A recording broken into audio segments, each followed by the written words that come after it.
What is going on, guys? We're back with another video, and of course we're doing a little bit of a top 10 video, which I did last year pretty early in the year again, and I wanted to do it early so when we get mid-year, maybe near the end of the regular season, we can do another one to see if the guys are the same or not. So of course they're gonna change with how they play in real life, and of course I'm gonna do it almost the exact same ways I did last time. I think I did it with the Ravens last time. I'm not sure why I keep going with the Ravens. But we're going to take a look at the Ravens team right now, see how they perform. Obviously, this is going to be completely random.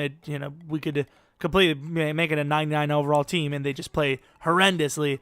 But we're going to see the difference makers that they are. And, of course, some of the guys are probably going to be a little predictable. But I will say some of them are kind of like players that you would expect. But at the same time, be like, I guess I could see it. So, of course, they aren't the very best players at every position. They're not the craziest, like, oh, well, big shocker there, some of them are going to be very predictable, like I said. So, of course, we go 9-7 here. I really don't care about showing the playoff schedule. Take a look at the old stats. And so Lamar Jackson did end up starting. 30 touchdowns, 8 picks, 4,264 yards. I did not change any of the playbooks. I don't even know what the quote-unquote rebuild meta is. Speaking of that as well, some of these, this is a 50-50 list of use/rebuild. So some of them are more rebuild-oriented versus, actually using. But in the most, for the most part, it is going to be just an all-around, it works no matter what you're doing, or my list. So you dislike the video if you want. This is my list, basically, is what I'm coming at here. And I believe simulating, so I would assume the Super Bowl is over, right? I don't know who was in it. Cowboys and Patriots or not. What? Oh, most valuable. So the Rams win the Super Bowl, basically. So we know the results. Pretty average season, not bad at all at 9-7. But let's take a look. First things first, I'm going to do a roster to see how hard it is to trade for these guys. Now, I'm not saying they're the easiest to trade for, but they're the top 10 to trade for. But most of them should be very doable, I will say. So the real question is, are we going to be able to pull this off? I'm not sure.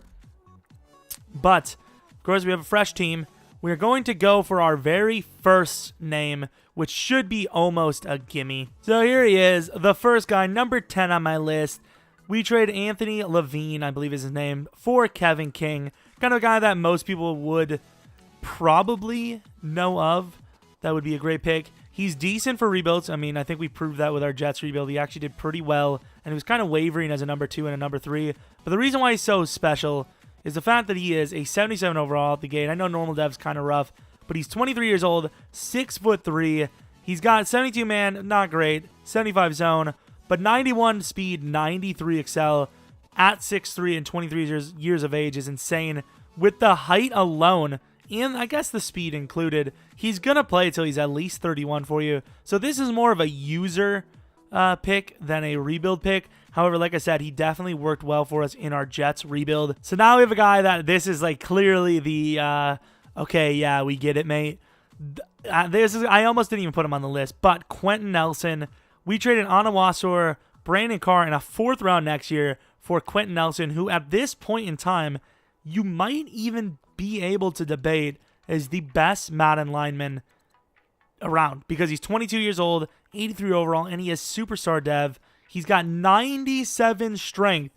He is absolutely insane. He's number 9 on the list, mainly, like I said, because he is a very predictable pick. And here, it's a little bit of more of a spoiler. Number 8, Tarik Coen. A lot of guys you probably already know would be on the list. Well, not on the list, but a guy you would know of from this list. Very easy to trade for. Of course, he's on the trade block, and that's one of the main reasons. You can see here we are offering them a 28-year-old wide receiver, and he's only an orange interest or yellow, and he's that easy to trade for. He's number 8.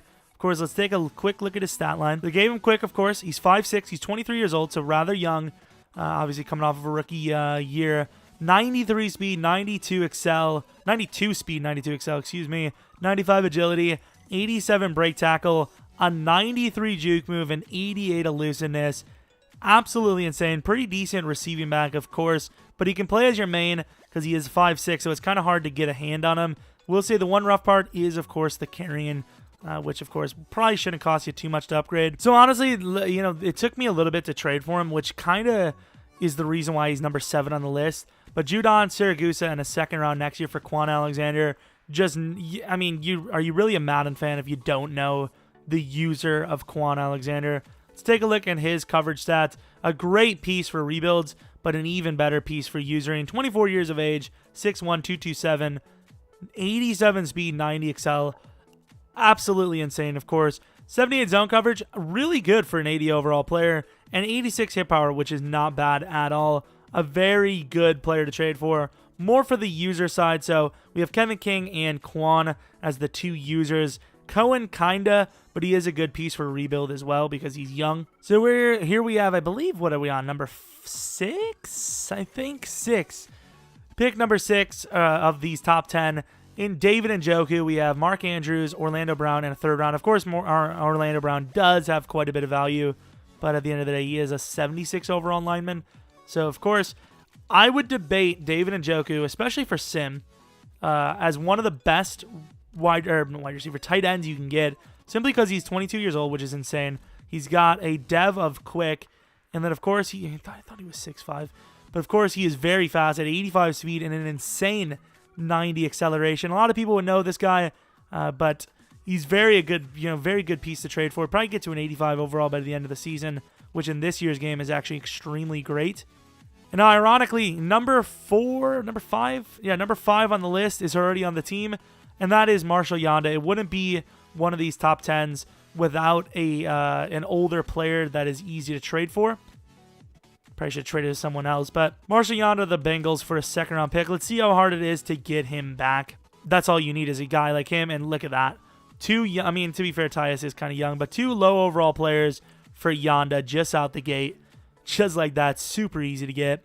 So here, this was supposed to be Takk McKinley here, I think at number 4, but he actually proved to be a very hard piece to trade for. I wanted him at number 4 because he's decently fast, super young, and most importantly, he's insane in sim, but instead it had to be Marquez Davenport. So we got Hurst, a 3rd round next year, and a 5th round next year for Marquez Davenport at number 4. Debate that he could have been somewhere else because, you know, once again, he wasn't that player for me, but that's who he ended up being, I suppose. You can debate that this is a little bit high to trade for. We did have to give up a 1st round this year, and this is definitely, well, not definitely, but this is mainly a rebuild choice. But the thing is, you got to remember, I did make tons of trades on this roster, and we're still going strong. So, Alex Collins, a 1st round pick, and Tavon Young for Devontae Adams. Normally, he is extremely easy to trade for. Probably the best 85 overall wide receiver under like 26 that you can easily get. And the main thing that makes him so good is he's insanely good in sim. And he's got quick dev just like that. He just got signed to a very favorable contract from the Packers. And 89 speed isn't bad. 93 excel is great. Catching stats are insane. He is definitely my number 3. And here's number 2. Had to be done. Adrian Amos. We trade Joe Flacco, Michael Crabtree, and a 2nd round pick for. Obviously, Joe Flacco's money situation's kind of rough, but any old average quarterback I'll easily do. I mean, pretty much anyone. But of course, Adrian Amos had to be number 2. Simply because he's insane. He's 25 years old, 6 foot tall, super fast. Look how speedy he is. 88 zone, and then most importantly, 82 man coverage. And of course, a lot of us franchise guys know already, but in case you didn't, especially, we're doing it in our Bears league as well, the man can play some corner. 86 overall at corner, super fast, pretty tall, and he's got that insane hit power that most cornerbacks just are not going to have.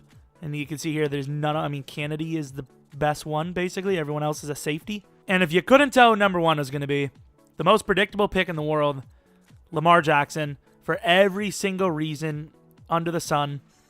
However, gonna be a very hard trade piece to make. Let's see how hard it is to trade. Of course, we've been losing a little bit trading our good player over for free, basically. I mean, like, this is considered free. I don't even know if we're gonna get this. Hey, look at that. We're not even gonna get that. But if I tried the other way around, probably wouldn't work. Let's just try to trade him to anyone. Anyone that, pretty much any team in the league is gonna want this guy. There we go. Let's give him something, which is ironic. This is definitely going to be the pick where it's not the most practical, but obviously he had to be number 1. Now let's take this on, see if we can do it. Ironically, the Bills are probably one of the hardest teams to trade with, at least with my experience. And this is definitely a guy that you would be willing to get rid of players you don't want to keep, or you do want to keep for, and just trying to retrade them over. This might be a little bit of clickbait. Well, not clickbait, but misleading, honestly, because I don't think Lamar Jackson, at least from the Bills, I don't think Lamar Jackson's tradable. He's actually insane. I can't even get him halfway. I don't know. Maybe, like, once again, maybe it's because it's the Bills. Bills, for me, are one of the very hard teams to trade with. But they literally just do not want it. Like, they're not even coming close to an agreement with me here. But anyways, Lamar Jackson is definitely the most sought after. So if you're in a fantasy draft, obviously take him. Kind of made that mistake in our Browns. Or just choose the Ravens, I guess, as we did make all these trades with the Ravens. Made a couple of moves we probably, shouldn't have. I'm going to try to get Lamar Jackson back unnaturally here because I just want to see what the team is like. See, the thing is for Lamar, I think the reason why it's so hard to trade here because the Bills actually have him as their starter, but the Ravens kind of have Joe Flacco there, and usually it's a lot easier to trade for. Like, I've made a trade for Lamar Jackson this game so far, but I think I may be trading to the wrong team. Of course, team in the playoffs, see what kind of contributions this team made. So I would say we made maybe 6 to 7 for rebuilds, 3 to 4 for not, and just like that, 14 and 2. Still no MVP. I have yet to get MVP season 1. Lamar Jackson had more touchdowns, less picks. However, he did have less yards. Tarik Coen, not bad, I guess, considering nothing. I don't know why I even said considering. Receiving, once again, we made some trades that were good. We still had lots of depth on the team that I could have traded. Of course, you're not going to want to keep Hayden Hurst or Mark Andrews unless we traded Mark. I can't remember if you have Njoku. A lot of, easily able to get 2, maybe 3 first-round picks or some depth, elsewhere. Marquez Davenport. I think I had him at right end starting. I can't remember, to be fair. Jimmy Smith. I did put Amos at corner, and he, for some reason, just didn't get corner-like picks. He did have almost 100 yards of, 100 tackles anyways. Let's take a look at these awards. So, of course, Lamar Jackson, number 2 overall, which is why, once again, even though he's insanely hard to trade for, a little bit easier on the Ravens, you got to go for him because, he's literally going to be the best player in NFL history for franchise-wise because of this one season. He's an absolutely insane best wide receiver. Devontae at 2. Yonda's there, incognito. We, I guess, signed Quentin Nelson at number 4. D-line, you got Suggs. Best linebacker was Quan up there. I don't know if he was. Probably not. Ravens, Marlon, Humphrey. So, I would say a pretty good proof of concept is we went 14 and 2. Obviously, Sim kind of... 1, we went to 4-3. Could be complete reason. 2, Sim is just so random. We could easily went like 6 and 10. And just like that, we lose. So let's take a look at who wins the Super Bowl just for the hell of it. Who was it, the other one? Was it the Rams, I think? Adams finishes best-selling jersey. I would assume that's Devontae. There's another thing. Make some money as your owner. And the Eagles win over the Steelers. So, that's pretty much the video. Hopefully this helped. Hopefully there's not 4,000 dislikes. Well, actually, I wouldn't mind it. But obviously I'll take the likes over the dislikes. Hope you guys enjoyed the video. If you want to see more, videos like this or just more on Madden 19, because obviously that's going to be the main focus on the channel, I guess subscribe. I don't know how people go around saying that kind of stuff. But yeah, I hope you guys come back for next video. But until next video,